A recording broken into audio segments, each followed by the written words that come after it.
What's up, everyone? It is the Beast. Welcome back to the channel, The Beast On. If you see this face, if you hear this voice, subscribe to the channel. I'd greatly appreciate it. I'm in the comfy again today. My goal in life, really, besides anything else, health, wealth, all that stuff, is to be a comfy brand ambassador.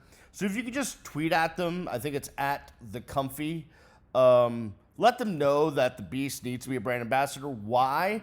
Because in the year plus that I've been home, because I got laid off in November of 2019, then I did have a job for a while, but that was really afternoons and evenings. So in the morning, even in the mornings, basically I've spent the last year plus in this comfy, and then I even got another red one, but then the dog ate through that, but I still wear it sometimes. I love the comfies. So tweet at them that I should be a brand ambassador because I've got nothing else going on. But it's weird. I don't have a job, but I've never been as busy as I've been lately. And that is bringing me to the crux of this video. So when you don't have a job to go through, it is incumbent upon you, because my spouse, my wife, is working. She's a dedicated teacher in school where there's COVID cases, which is fun. She goes to the work, and I handle all of the honeydew stuff. But it's not like projects around the house. It's like you got to call this person, you got to get this done, you got to link this bank account to this investment thing, you got to do this and this. And the last 2 days has been about my son and a special medication that he needs to take every 2 weeks. It's an injection that I have to give him. It's for a serious skin disorder that he has. And without this medication, his life is horrible. He's itching. He's got flaking. It's not psoriasis. It's like an autoimmune situation, similar, but not psoriasis. We've had it tested and whatever. There was labs, there was people, there was tests, there was poking and prodding and maybe some probing. I don't even know. But he has to take this injection every 2 weeks. And it gets shipped to us in a cooler and the whole thing. And the thing is, if insurance doesn't pay for this prescription, it's $3,000 a dose, which obviously we can't afford. Now, we were lucky enough that, well, not so lucky. We are unlucky enough to be poor enough that the drug company has felt bad for us, and they are covering the medication through that. You know, every once in a while you'll see a commercial like, if you have a problem paying your copay or whatever, call us and we'll help you. Well, in this case, I called them and they're helping us. So it's awesome. Also, a huge shout out to my son's dermatologist. He's freaking amazing. I want you to give him a call if you have any skin issues whatsoever. This is not a paid endorsement. He's not even on my son's insurance. We pay the full price when we go. But it is Merrick Elias. He's in Pembroke Pines. It's the corner of Sheridan and University, right by the Pembroke Memorial Hospital, in an office building. Merrick Elias is a wonderful, amazing, life-saving dermatologist, because he was like the only one after 17 different people to diagnose correctly what my son's issue is. So go see Merrick Elias. Maybe I should be a brand ambassador for him too. So what happened is we got this all taken care of. Everything was good to go. We spent hours doing paperwork with the doctor's office, insurance, whatever. And we got the first couple of doses in the doctor's office, and then we got the follow-up doses sent to our house, and then all of a sudden, my son's insurance, of course, because starts switching numbers and cards and providers for pharmaceuticals, and the world gets turned upside down. So I get a call yesterday morning from this special pharmacy that works with the drug company to send us the medication, and they say, hey, your son got canceled on his insurance. And I'm like, that's not the case. That didn't happen. Like, we are on top of this. So I call the insurance, and sure enough, it's not that he was canceled. It's just like they have a new card, a new number, a new this or that, and they didn't really tell us about it. They claimed they sent a letter on October 7th, but my wife and I and my son and the dogs, we don't remember receiving such a letter.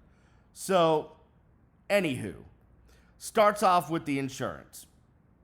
We get all the new numbers. Call the pharmacy back. Give them all the new numbers.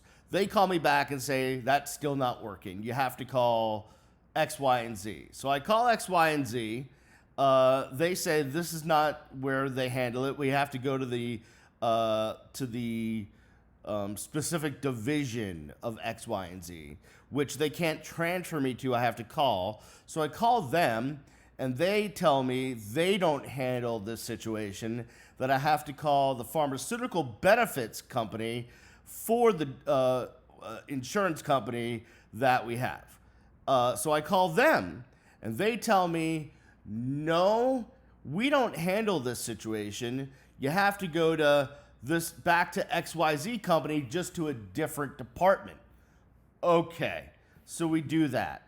On the phone with this department on hold for at least an hour, and finally get through to someone, and they're like, oh, yeah, okay, I can start this process, but in order to finish it, you have to talk to someone. Let me give you the number you have to call. I'm like, okay. They give me the number. Guess what? It's the number I had called 3 numbers ago where they couldn't help me.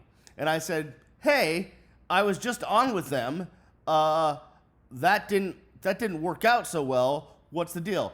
Well, you need to actually call this extension of that number. And I said, and they're like, I'll transfer you now. I'm like, wait, ho. Yo, slow the heck down. Give me the extension so that if we get disconnected, that I can call myself. All right, they gave me the extension number. It's a 6-digit number.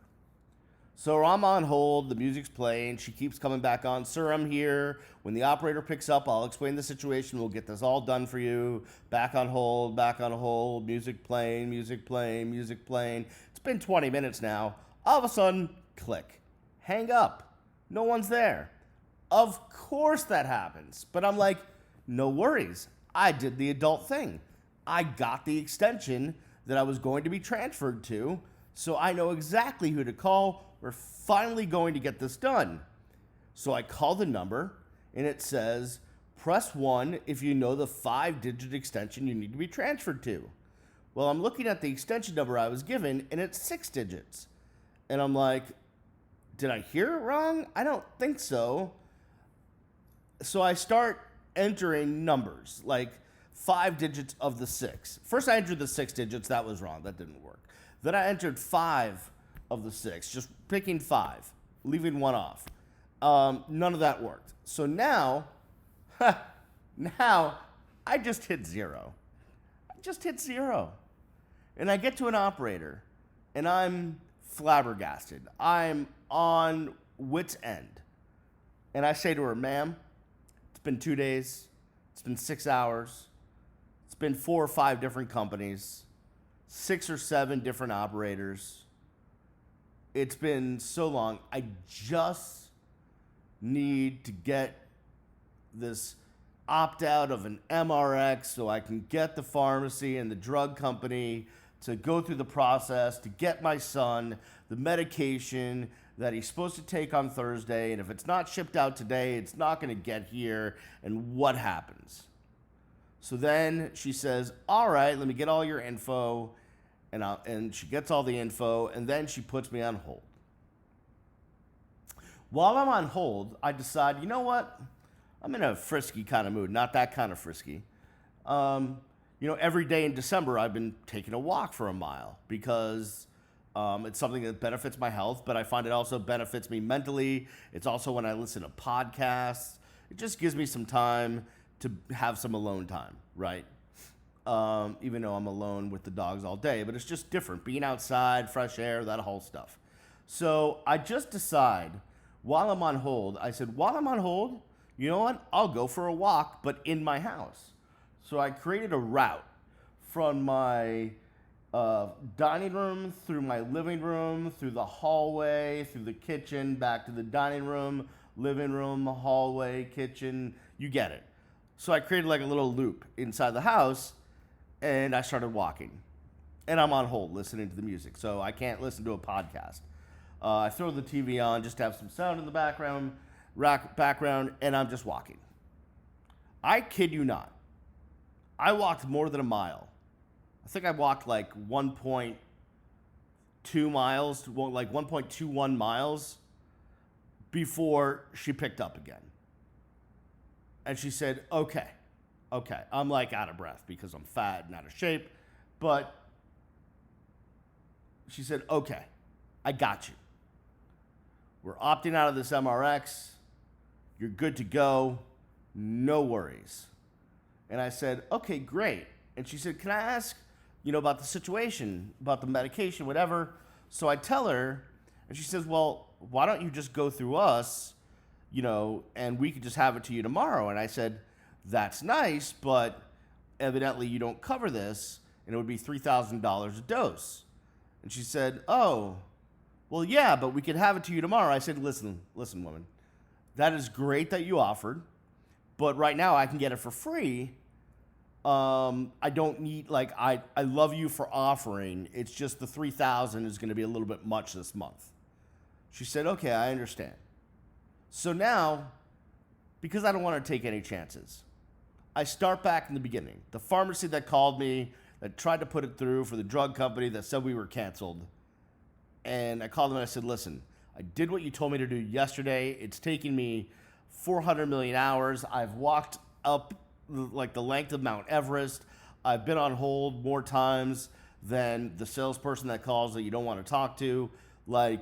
It's been horrible. What now? Certainly, you can process it. We can do this. And she said, sir, that person you need to process this is out to lunch. I'll call you back when they get back. And that's when I lost it. Not to her, but just to myself. I'm going to lay down. I know it's a mess behind me. It's an absolute mess. There's medicine, there's hats. That's like our junk table. We have two of them. The one by the door, over there, that's the dog's table. That's all their stuff. They have wipes and leashes and harnesses and all that stuff. And then over there, hold on, right there is our junk table. It has books. It has a Swiss Army knife. It has my glasses. It has my wife's stupid gator hat. It has wound care because I cut myself the other day. It's got some sort of medicine, some tube of medicine. It's got see this? I got a fancy green reflective walking jacket for when I walk at night. Anyways, I don't have to explain myself to you guys. I'm a mess. It's a mess around here. But that's when I lost it. And I said, out to lunch. I said, this whole system is out to lunch. Listen, I'm a proponent of single payer, of Medicare for all. But I totally understand that having a government-run healthcare system is not going to take away the bureaucratic red tape that you have to go through. But neither is the free market, everything private either, because I just went through 17 different private companies, and their bureaucratic red tape sucks too. I'm willing to pay and do whatever it takes to just avoid hassle. Let me avoid hassle. All of the stuff, whether it's getting a doctor's appointment or a referral or pharmaceuticals, getting a drug paid for or sent to your house, there's all of it. There's too much red tape and bureaucracy and hassle, and I don't like any of it. And it doesn't matter if it's public or private, it's all the same. There's just operator after division after segment, and it just goes on forever. Why? I should be able to go on some app and just click, my son needs this drug, you get it done, and call me when it's shipped. Like, why do I like it? I feel like as Americans, we're spending entirely way too much time of our lives just making phone calls to companies about shit that should be so much easier. And again, I don't think it would be any different if it was all public or all private. It's the same bureaucracies, it's the same hassle. It just is. There's just way too much fighting for stuff that you shouldn't have to fight for. Oh, I got my Diet Mountain Dew stash down there in the bottom corner there. There you go. Yeah, you just like don't you find like half of my life has been spent on the phone fighting for crap that I should just be able to get so much easier. Whether it's my son's medication or like my physical therapy for my ankle because I was in a boot for like 7 years or whatever it is. Not even medical stuff, just anything like a refund because some Uber Eats delivery was all bleeped up or the Instacart woman forgot a whole bag at Publix. Like whatever it is, it's just on the phone, on hold, being transferred, on hold again, on hold again, on hold again, being transferred, wrong department, being transferred, wrong department, being transferred, wrong company, wrong company. Now I get through. Okay, finally done. I just wasted 7 hours of my life. Do you understand where I'm coming from? All right, good. Listen to me.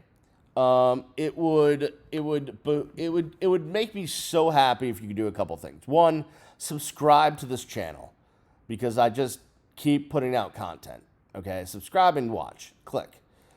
Two, I got a blog where I write more meaningful, kind of serious, life reflective, diary type stuff. If you're into that, I just wrote a great one about being a dad. So check out the blog. I think it's Brian and the Beast London, because I'm a Gemini, I have dual personalities, .blogspot.com, I think. Also, we have a GoFundMe going on to raise money for Paws to Care Coalition because they rescue dogs and pets and cats. And we believe in that sort of thing. We have 2 rescue dogs ourselves, and it's really important to us. So we're doing that. And the link to that is in my blog, my latest blog. And what else do I have? I got a petition going on change.org about the University of Miami retiring number 26, which is Sean Taylor's number. I got a lot of stuff going on for being an unemployed person. So check it all out, all right? I'll see you when I see you. Thanks for putting up with me and my mess in my house. Peace.